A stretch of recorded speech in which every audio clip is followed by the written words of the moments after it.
Assalamu alaikum wa rahmatullahi wa barakatuh. Omuzungu yagamba it is always time kaba kaseera omala n'otegeera kiki ekigenda mu maaso. Just a few hours ago, returning officer wa Kampala avuddeyo n'alangirira Emmanuel Sserunjogi nga meya omulonde owa division ye Kampala. Ng'akubye Latif Ssebaggala. Afunye emitwalo 2 n'omusobyo. Latif Ssebaggala afunye obululu 50,000. Njagala owulirize vidiyo eno. Egenda kuba mpanvumu naye nsaba ogiwa obudde.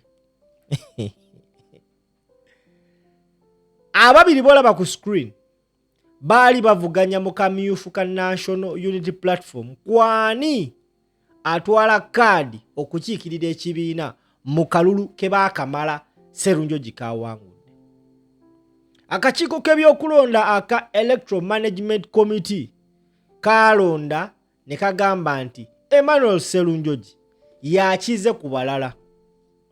Latif Ssebaggala teyali mu ggwanga Uganda. Honorable Haji Latif Ssebaggala yali mu kibuga ekitukuvu Mecca. Gye yasinziirira n'ategeeza eggwanga, nja kuwa statement yange nga nkomyewo.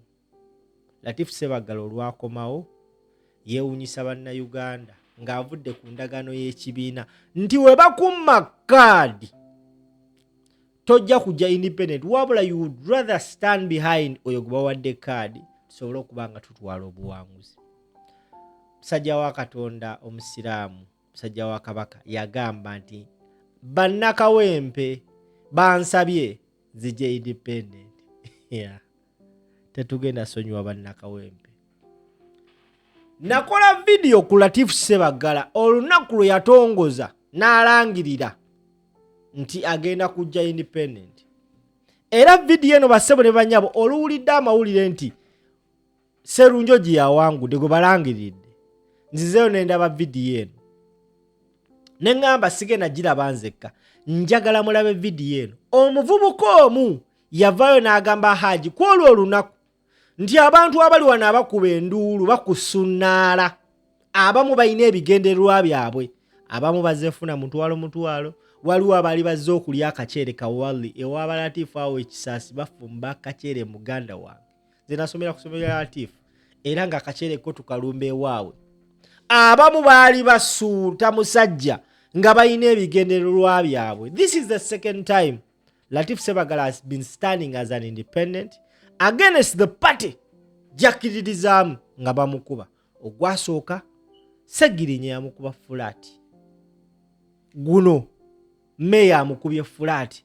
Kino kitegeeza Latif Ssebaggala okuddamu okwesimbawo n'awangula. Wallahi bilaiti Allah ejja kuba miracle.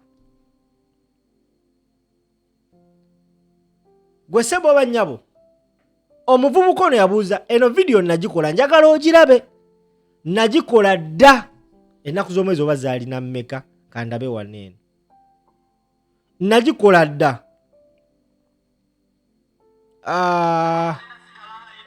nagikola ennaku z'omwezi zaali 9. No, ennaku z'omwezi nga 9 omwezi ogw'omunaana 2025 last year we nagikola. Njagala ogirabe tukomewo. Uliriza ate tambuza video. Onaku lw'ejjo Latif Ssebaggala we yabadde atongoza ze yayise consultation mu bannakawempe whether independent oba tajja. Many people stood out. Abamu ne bamubiita, abalala ne bamusuuta, abalala ne bamuwaga. Naye waliwo omuvubuka oyo bassebo ne bannyabo singa mbadde mmanyi waali mbadde munoonya ne muwaayo ekizike. Yagambye mu Suubuzi Kaleerwe yavuddeyo n'agamba Latif ebigambo byamugambye nga byalaali tebiriiko kwekweka. Bassebo ne bannyabo mu katebe Latif yabadde atudde kaabuze kate akatebe kamumire. Njagala owulize ebigambo byona omuvubuka byagambye Latif ate tukomewo.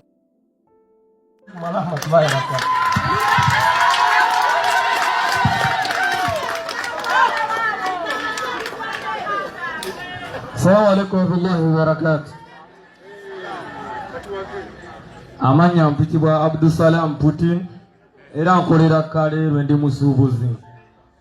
Naye before nga sinayogera kisanyusa Haji na kisanyusa abantu nga mwese kinoomu, just kino kyogera lwa bulungi bwa ggwanga.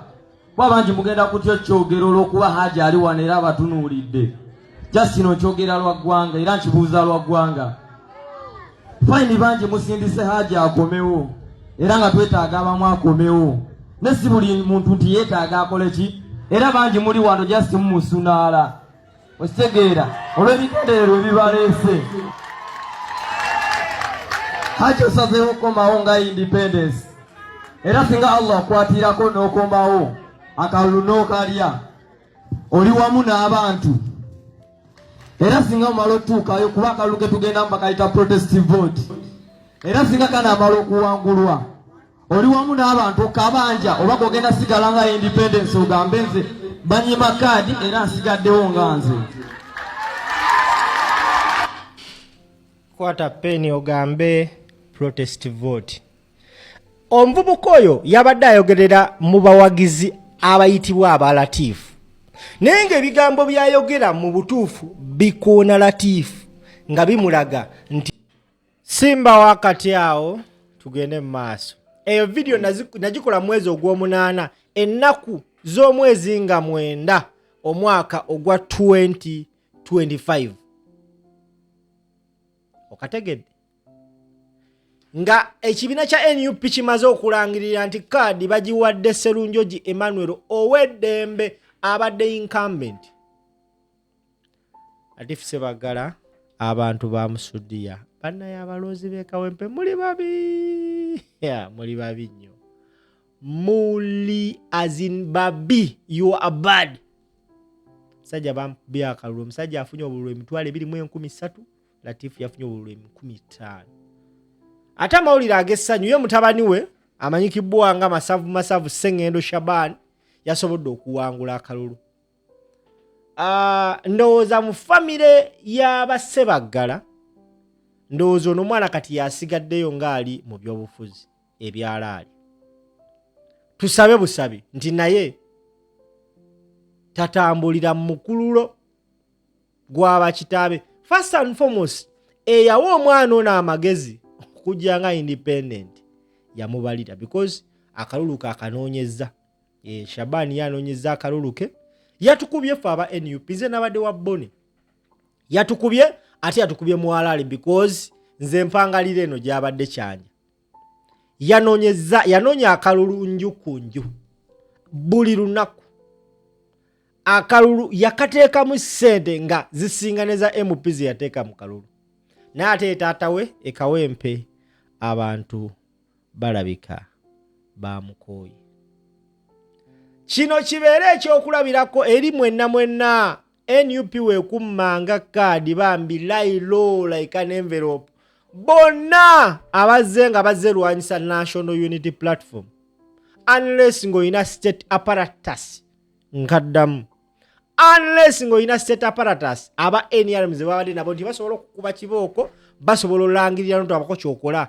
Naye buli muntu yenna ayingira mu kkubo lya NUP bamukubye. Ate bannaffe bo aba DF Democratic Front naye bannange aba DF by the way bambi atubasanyukireko. Kyaddaaki aba DF Democratic Front bafunyeyo omukulembeze eyasobodde owangula newankubadde nga bakabwejumbira abakulu abanene tebawangudde basobodde ofunayo omukyala. Basobodde ofunayo omukyala bambi n'awangula. Omukyala oyo bamuyita Dr.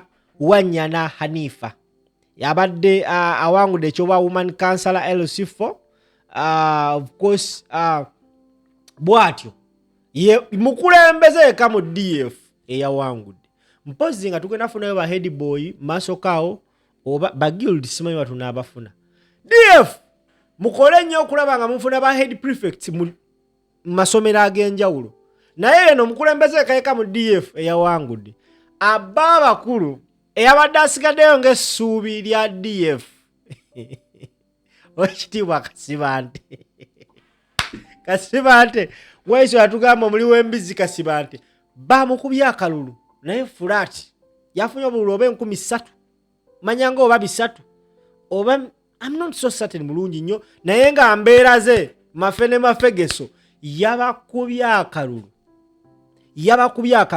ekibuga Kampala newankubadde nga mubadde mu here and there okulemesa national platform yo erabika ekyeddiza neera nti Nakawa Nubianli yawangudde Kawempe Sserunjo yawangudde Makindye yo babba bubbi banyakula bunyakuzi kwaliko abeesimbyewo Makindye bali 11 byabakama n'abajjako bonna owa NRM ne bamulangirira independent owa NRM gwe balangirira n'ekifo Makindye tasobola kipronouncing akita Makindi gwe bawe ekifo bassebo ne ba naye Museveni otumanyidde now Nakawa Nubianli Makindye NUP NRM n'ekibba Kampala Central yo babbye akalulu in broad daylight omusajja wa NRM ayambadde saati ya NRM yazze n'ayingira polling station emu ekisenyi nabbikamu obululu mufo ky'okukwata omubbi w'akalulu bakuttemu ba NUP ade balwanyisa yabadde abba obululu oyo yes Uhuru ebbanga lyonna abadde abba bululu tumwamumanyiira twamulekerayo bwatyo la abadan Allah yali mukolako yali mukolako agenda afumba epiraawo we ku restaurant ayongere okubba obululu ye bamulangiriridde so NRM yatutteko ebifo 2 ku bammeya division mayors mu Kampala ebisigadde byonna byabadde bya national platform Kawempe Nakawa Lubaga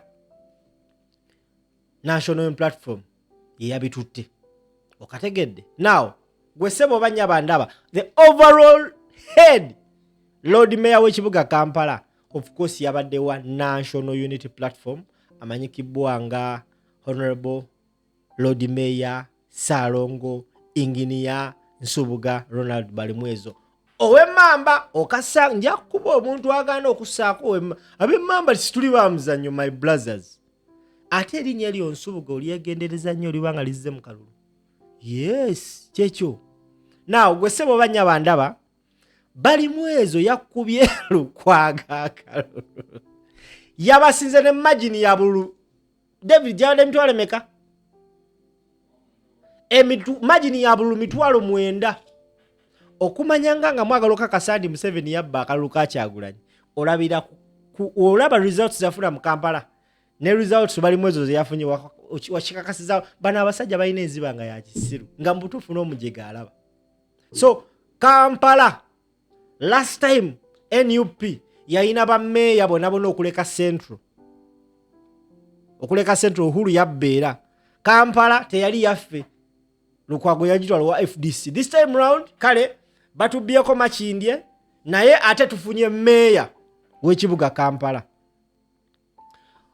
basabo ne banyabo mongere nnyo okusabira abasajja bano bakubya akalulu abasajja abateeketeeke bonna mu bufunze they have been scooped off yes let's give room singa nze nno nina endowooza egamba singa kitaffe Latif Sebagala yagamba boy kampumule ebyo because yali mu parliament emyaka 15 nagamba kampumule ebyobufuzi let me groom my son because mutabani we soka ategeera yasoma ate ablendinga ne bavubuka banne ensonga lwaki Shabani mutano wa Latif yawangudde owaffe akalulu wa NUP muganda wange Bone bakubye Bone akalulu Shabani yamwangudde mulo nze mbadde siwagira Shabani kino nkibagambirawo mulo era mubadde mukimanyi naye yamwangudde mulo because ye yategedde nti amaanyi g'abantu oyo mwana Shabani mutano wa Latif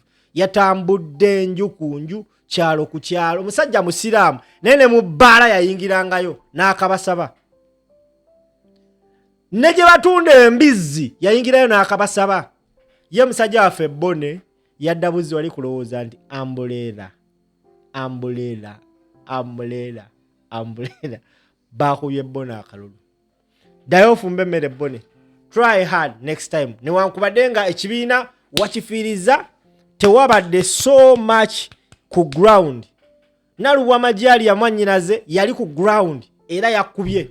Now awalale wasinze okumpomera gwe ssebo oba nnyaba ndaba ke Kalulu ke Nakawa Nubia nirike yawangudde. Ekibiina kya NUP kikwata kadi kijiwa meya Nubia niri san Nubia niri ng'ate omukulu abaddeyo ekibiina kimumye kadi because yaliyo olw'ensonga ez'enjawulo tebadda muwa kadi. Omukulu n'agamba nti ngenda kujja independent bannange. Erinnya lye nderabidde yani oyo amuyita ani oyo Mugambe. Meya Mugambe ekimu ku byandagali Nubia ni agenda mukuba akalulu n'enkono enywe bana ejolo properties balina politika kadi kamu n'ekitundu enamba ejo obokubako essimu bakunyonyole. Ekyasinga okuntegeeza nti Nubia ni agenda kuba Mugamba akalulu n'enkono enywe kyali eki. Meya Mugambe yakola naye consultation ngeya Latifu okwebuza ku balonzi mu lujjalo wakati yawezade n'abantu ebibiri abali bazze mu lujjalo. Ate tewali basinze kuwaga abantu baneno nga bachairman b'oku byalo. Bachairman b'oku byalo mwabagala ennyo okulya mu bano ba meya. Mwabatandiko basudia nti tugenda kulonda naye n'agenda n'afuna essaawa.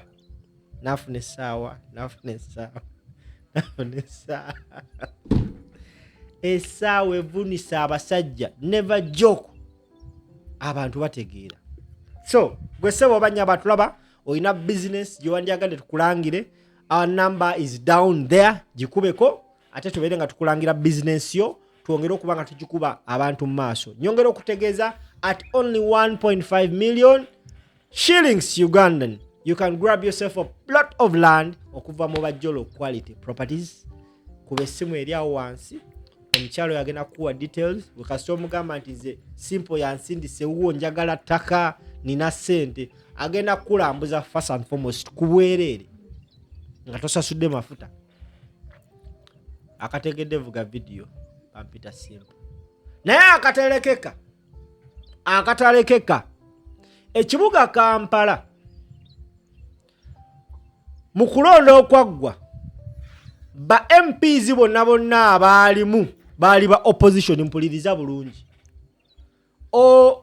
Ate ekirala ba MPs omwenda ku ba MPs abasigadde bali ba NUP okujjako Muhammad Nsereko eyali wa independent. This time round abasajja obakyogere ntya ensonyi bazitadde emabbali bazze ne beekakatika ku mwana omuto ne bamulepinga. Kawempe North eyo NRM yabbye misana tukutuku ng'ensi eraba. Nenkujjayo nenkuleeta wano mu Kampala Central. David Lewis Rubongoya yakuba Misa Kabanda akalulu n'enkona n'enywa bamubbye Central. Now kyebakola ku David Lewis Rubongoya ne ku Katabu kyebakoze Misa Kabanda n'omukulu Uhuru bali bati sijja gamba nti beekola madde just sijja kyogera si kituufu. Bali bati babbya akalulu ne bakunakuna. Ekisinga okunnuma kiri kimu. Misa Kabanda olunaku lwe baali ku Tali Center Ekololo ng'eri babba obululu omukazi yakwata omusaala oyo ataswala n'agenda n'asaala wali eri. Nengamba inna lillahi wa inna ilaihi raji'un. Allah lwaki tokuba abantu abamu balayi n'afiirawo ng'ensi emulaba ova kubba ova kwata mu nagisi ozoosaala. Anyway Allah yasinga okumanya emitima gyaffe. Ebintu ebimu kimanyi Allah abiraba n'asirika busirisi n'agamba ono kamuleke miskini kandeke miskini eno. Naye abasajja n'abakazi abo bakoze bannayuganda ebintu bannange. Nalabye omukyalo omu bawa kiso nga bamubbye akalumbu tufu ng'omukyala awulira ensi emutamye. Kyebakola gavana we wa Kiso ye bamugyamu n'empale bamuleka ali naked. Wano wetuli kati gwe ssebo banya batulaba byembeera gye tuyita. Nabagambe kagenda beera kawanvu n'olw'ensonga eyo nga mmaliriza vidiyo eno mbategeeza ebigambo bino nyamba osubscribing ate osharinge vidiyo. Mukama Katonda abankumira takumira mpeera.